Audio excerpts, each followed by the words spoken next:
Hi, it's Victor with Design Your Own Destiny. Our next 5-part series is going to talk about manifesting the things into your life that you want and not the things that you don't. The Bible says in Matthew 7, ask and it shall be given to you. Seek and you will find. Knock and the door will be open to you. For everyone who asks receives. The one who seeks finds, and the one that knocks, the door will be open to you. So how do you do that? Well, that's what we're going to talk about in this series.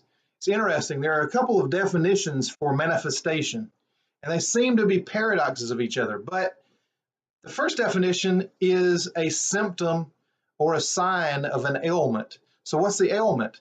The ailment is that you're not getting what you want in life, and there are ways to change that. The other definition says an event, action, or object that clearly shows or embodies something, especially a theory or an idea. Now, it seems like the two of those may be at odds, but they're exactly correct, because the ailment is the embodiment of something that you have created, and there are ways to change that. The Latin root of manifestation means to make public.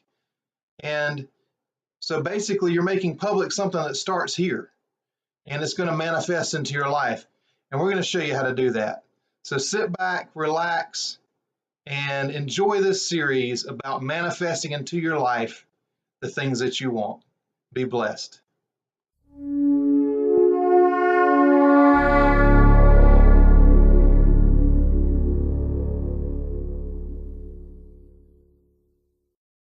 Introduction.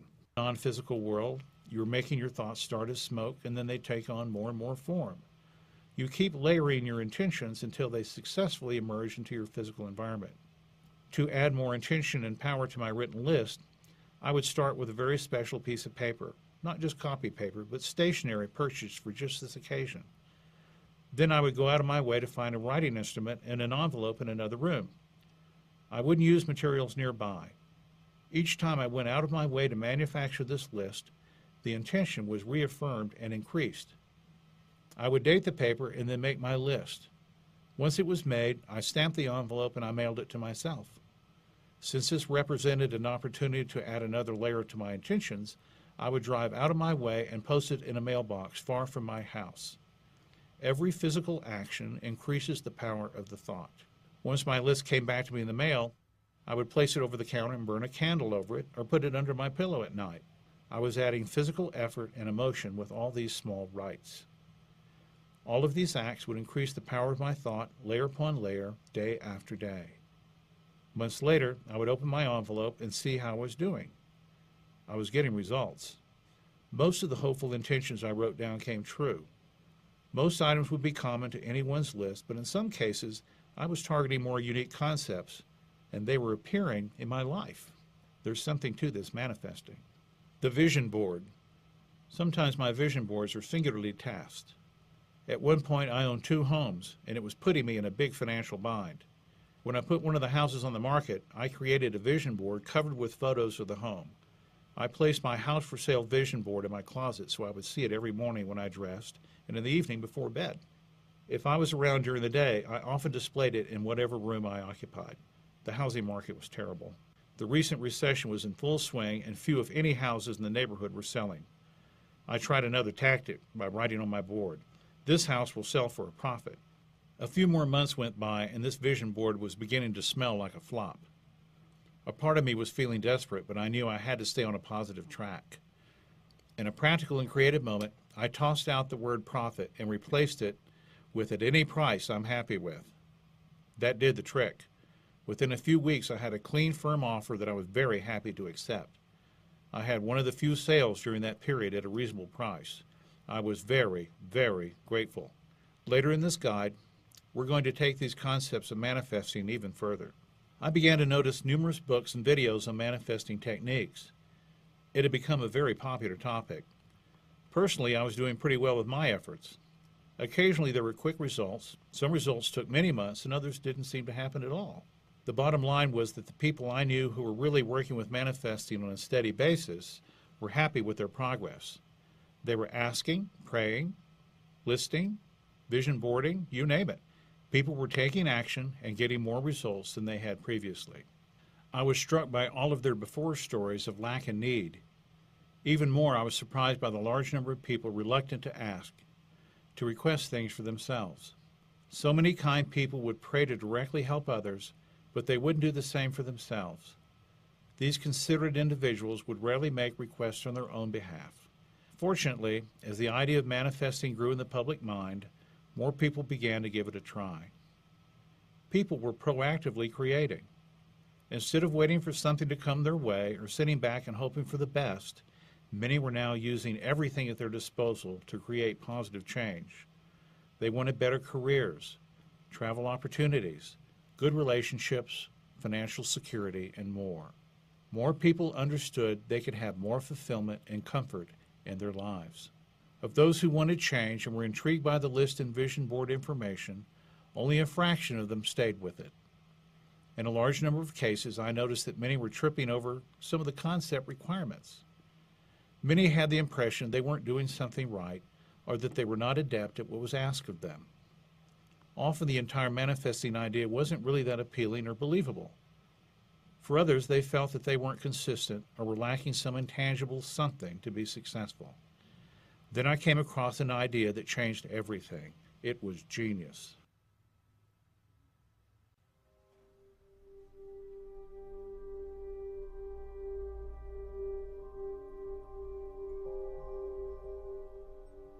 Chapter 4. Manifesting number 1, a key to the kingdom. What is the difference between a big miracle and a little one? Nothing. For many generations, numerous people have expressed the idea that thought is not an abstraction, but something tangible. Positive thinking and actions, prayer and meditation are commonly attributed to improving lives. Negativity and fear are said to produce the opposite effect. I ascribe to these philosophies, and thought is at the core. Stacks of books have offered the idea of thought being a tool, something to build with, the way the mind can influence reality. Most of the manifesting teachings are the result of accumulated experiences. People try out different approaches to manifesting, and they compare the results. Over time, these compilations of shared experiences lead to the best strategies for maximum results. I followed the literature, but I never experienced thought as a reality until I was sending things directly to Judy. I didn't have a formula or guide to the best practices. I simply sent a thought with the clear intention to create something, but I had no idea what I was doing. It didn't matter what I didn't know or what I may have lacked. Thought happened anyway, and it will do the same for you. Sure, my vision boards and lists were doing pretty well, but it seemed fanciful and indirect. It was my hopeful exercise, but at the time I didn't know what progress was being made. I was in the waiting game. I would send up prayers, make lists, boards, and hope something was going on over there. Doubts appeared. I'm not doing it right. If only I were a better person. I'm not deserving. Am I being punished? Is God just too busy?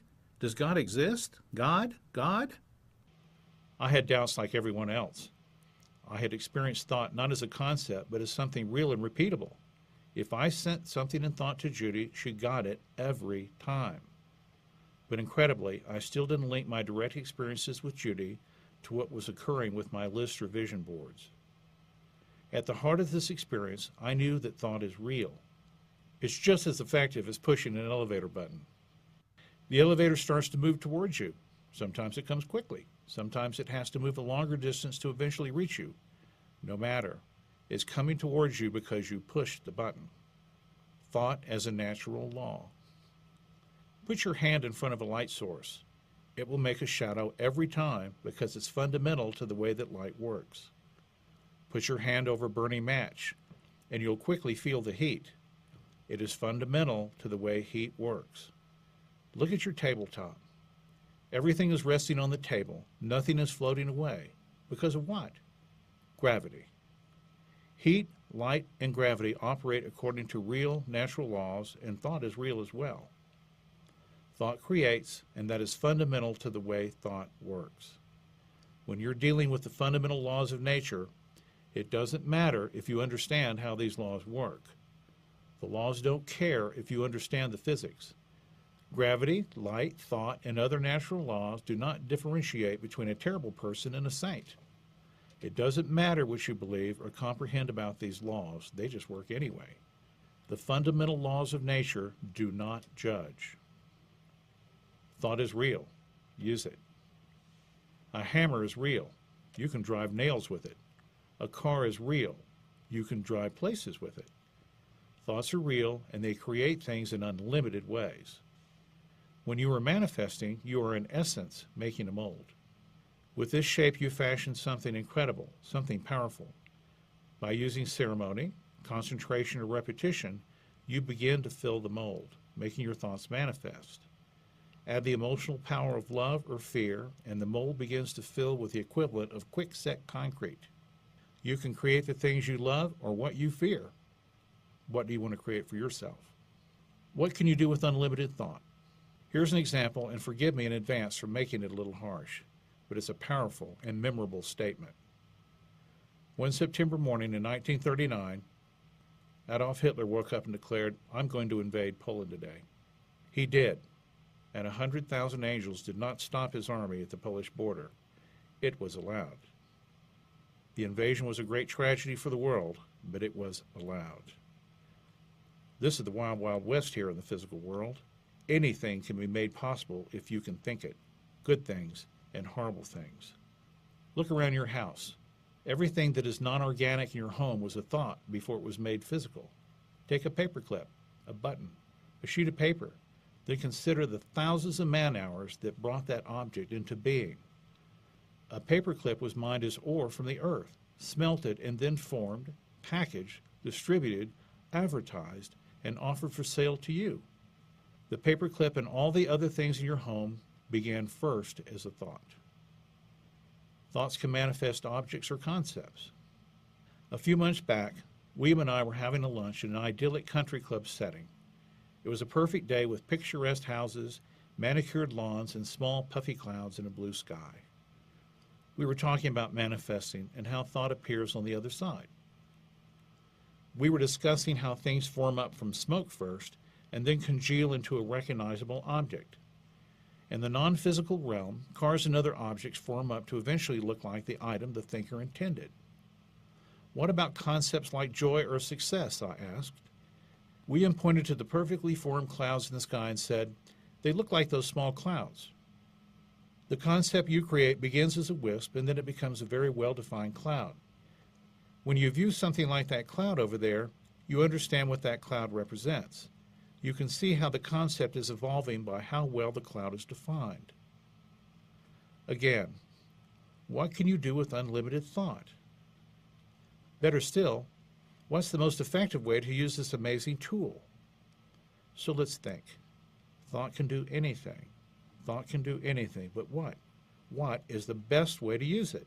What is the most efficient way to bring your desires about?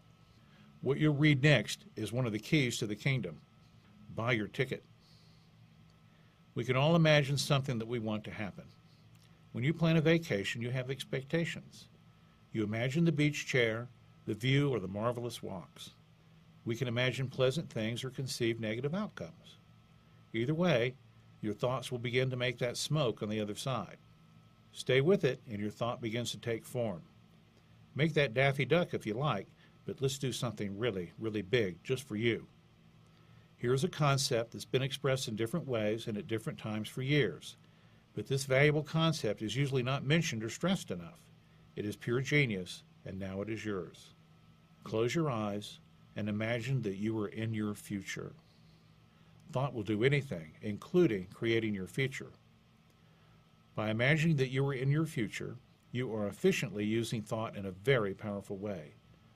Consider traveling by bus to a favorite city? Wonderful.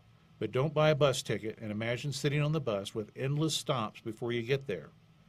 Buy your ticket and be instantly where you want to be. Don't get on board and consider everything that has to happen before you arrive. Why? Because your thoughts will require you to make every little stop on the way. Instead of being in your future, you'll be traveling as your thoughts instructed, poking along, visiting every little dot on the map. Your thoughts have required that A has to follow B and so on. It doesn't matter how you get to your destination, you just will, because your thoughts can create your future. The most efficient way to get to where you're going is to imagine that you're in your future and create your future from there. If you think it up, the image begins to form on the other side as what looks like smoke. Thought can create the now, and it can create the future. Let's be smart and go for the future. The key to manifesting this way is for you to stay with it and build the smoke into a form that becomes more and more solid. Carry on, and it becomes more substantial, eventually taking on a blush of color. When you continue with your intention, your thought becomes more solid, eventually going full color, then becoming 3D and completely formed. At that point, your thought comes over, manifesting into the physical world. Your thought has become real. This is fundamental to the way thought works. Want to create heat? Keep rubbing sticks together. Want to make thought real? Reinforce the thought until it comes into the physical world. When I was sending things to Judy, I used brute force. It required a lot of concentration on my part, and don't forget, only she could see them. I never made my thought physical, but I learned how thought begins to form and that thought definitely creates. So far, so good. If you stay with your thoughts, they will eventually make something, but there is much more. Here is a powerful and singularly efficient way to increase the power of your thoughts. It's easy to access, but I lost it in the subtlety way back when I first started sending thoughts to Judy. Before I sent her the rose, she instructed me to just think of the object, and since it's a gift to her, my intention will automatically go out through my heart to her. So what was Judy trying to tell me? Simply put, she wanted me to use the power of love to increase the strength of my intention. In guy speak, when you use love, you engage the afterburners. Pick a side. Here is a common wisdom. There are two things in this world, love and fear. Both are extremely strong forces, and when you consider it, you see them everywhere. So when I sent Judy the rose as a gift, it was a loving gesture. Remember what she said? It will come from your heart, and I will get it every time. That's what happens when you marry your intention with love.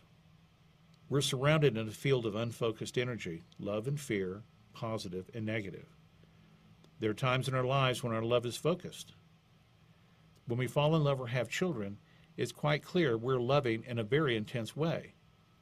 Fear can be focused as well. We have all experienced terror, anxiety, and debilitating worry.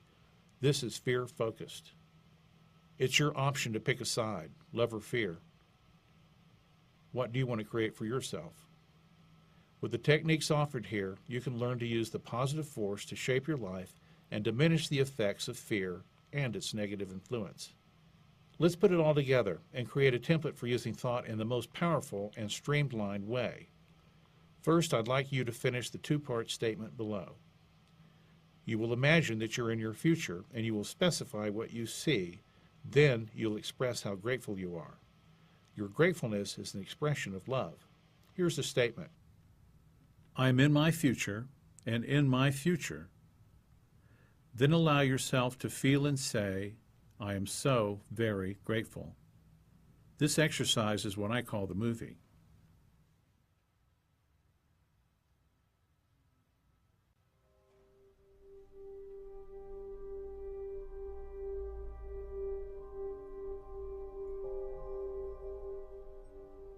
Chapter 5. In your movie, your future scripted and directed by you. When I envision my future, I refer to it as my movie. I have a lot of different scenes in my very own movie, and in each one I am in my future, walking around, observing, touching, and feeling. I am very grateful to be there because each scene is just as happy and perfect as I can imagine it. These scenes in my future are not about to happen. They have already happened. I don't think about how these scenes could possibly occur. Try it. Imagine you're walking around in one of your future scenes and all is amazingly pleasant. The problems you had no longer exist. You are living happily and comfortably. You have miraculously arrived. How did this happen? Standing in your future, you don't know, but it has happened.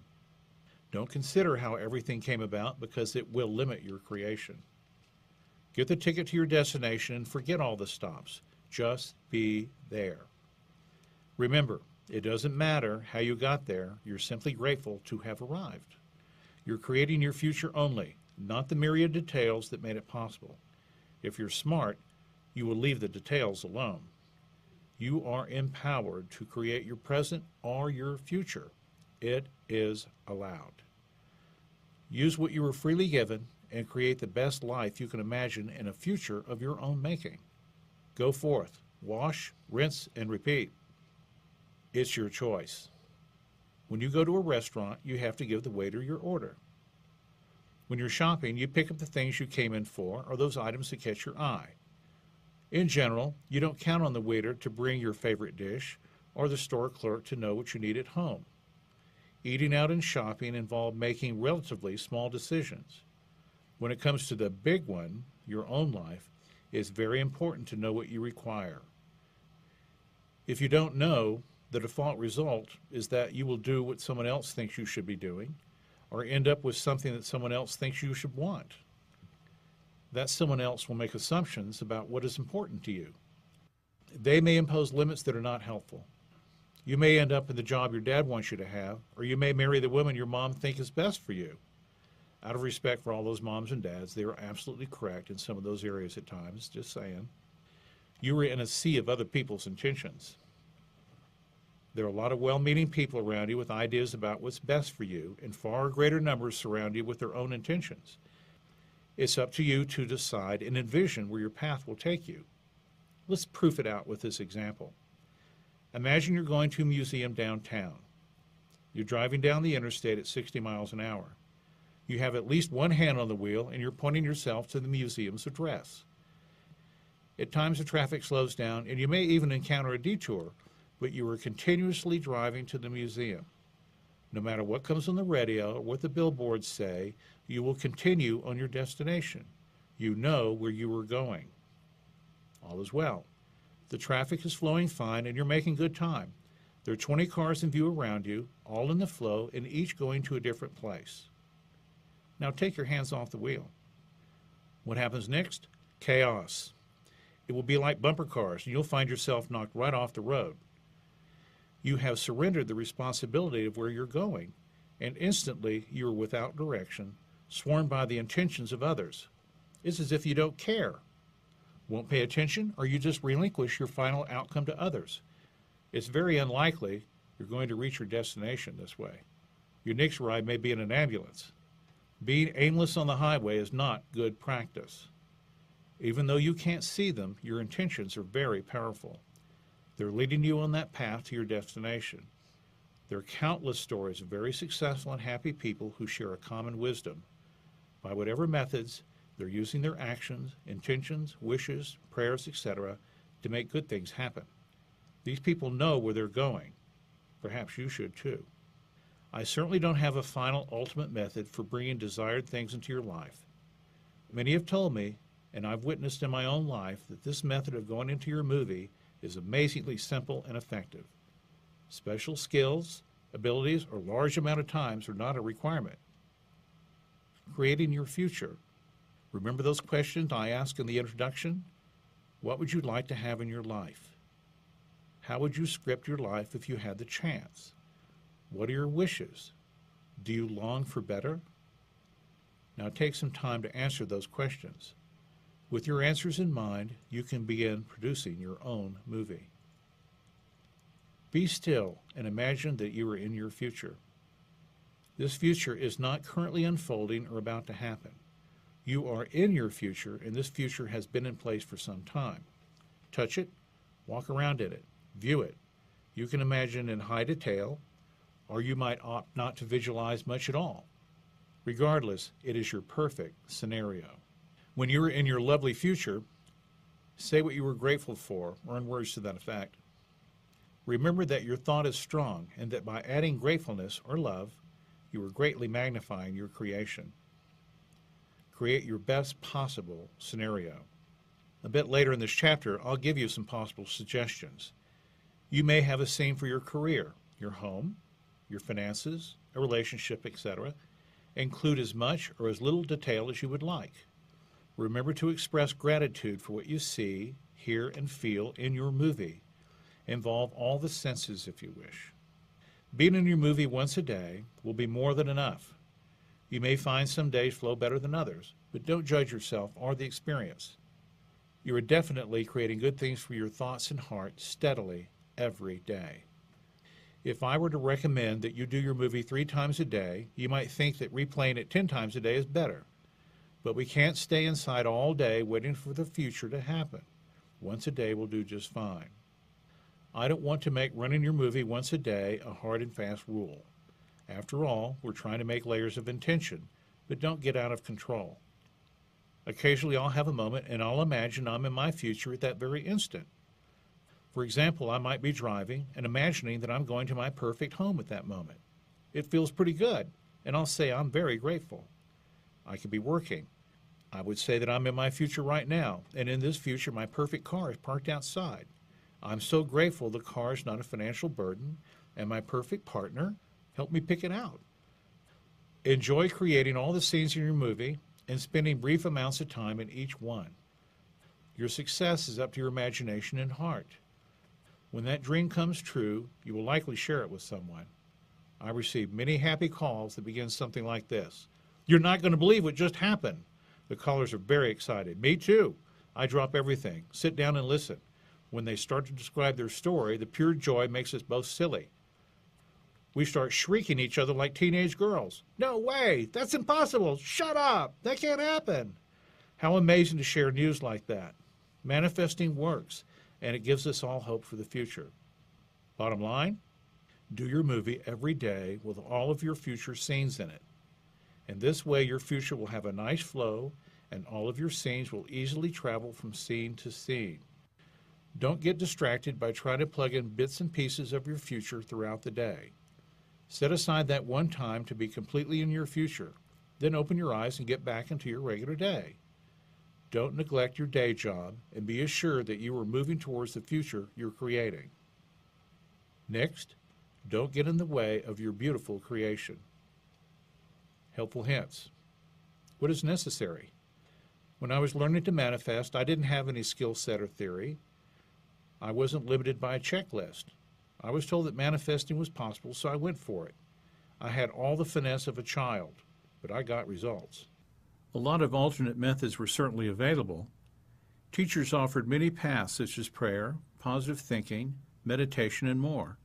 Regardless of the method, many people were tripping up on the approaches required for success. They were not good at what they were being shown to do. Many people felt less than 100% capable, and therefore they would get less than a 100% result. My goal is to offer you something that's easy to grasp. You won't have to master complicated practices to be a success at manifesting this way. It is not a prerequisite to first examine your life and then clear a list of self-improvement bullet points. Some of the concepts mentioned here keep people from trying manifesting in the first place. We have a tendency to judge or grade how we are doing. How often do we give ourselves an A+ in something? These judgments can affect our outcome in a negative way or even keep us from trying. The following hints are for opening doors and avoiding the limits. Do I need meditation skills? I really don't meditate well, and that's true for many people. Our minds tend to wander more than is optimal. Personally, I often go to sleep while meditating and even forget what I was thinking just seconds ago. I would get a very poor grade in meditation. It is a helpful skill, but not required for your success with manifesting here. The movie is a form of meditation, but don't trip up on the term. Your way of doing the movie is the right way. Do I have to be an upbeat and positive person? It doesn't hurt, but keep in mind that gravity is not affected by the kind of day you're having, thank goodness. We are dealing with a universal law here. One of the earliest results from my movie is that I felt happier. My friends were coming up to me and saying, "So what's up with you?" I'm a pretty upbeat person, but my friends noticed that I was much chirpier than usual. I found that being in my movie actually makes me a bit more upbeat. I look forward to being in my future. Yes, be more positive in your day and meet your future halfway, but don't judge yourself harshly when you're not. What action should I take? If you're imagining a wonderful future where you're happy and whole, make the effort to be happy and whole now as well. If you desire to lose weight, then endeavor to start now. The weight you target is in your future, but don't expect the result to happen without some effort on your part. If it were my future, I would imagine that I'm at my ideal weight. I would also add that I'm very grateful at how smoothly the weight loss came about. I don't want to manifest a severe illness to drop those pounds. Do I have to believe in this process? Haven't you witnessed things that were outside the box? Those impossible events that are a part of your life? Your beliefs, or what you think you know, form the boundaries of your experience. What you believe also creates limits in your life. Please don't decide in advance what is impossible. You have experienced the unimaginable often, and sometimes it's to your great delight. Believing that thought is real may be incomprehensible for some. It's perfectly normal to think manifesting from thin air is impossible, but it doesn't matter what you believe thought can do. Thought works anyway. Water running downhill is not waiting for your beliefs to kick in or for your permission to flow. What about faith? How much belief and faith is required? Well, nothing is required.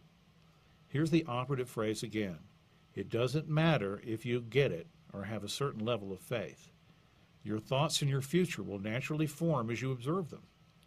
They will become more solid and real each time you revisit them, regardless of your confidence to manifest them.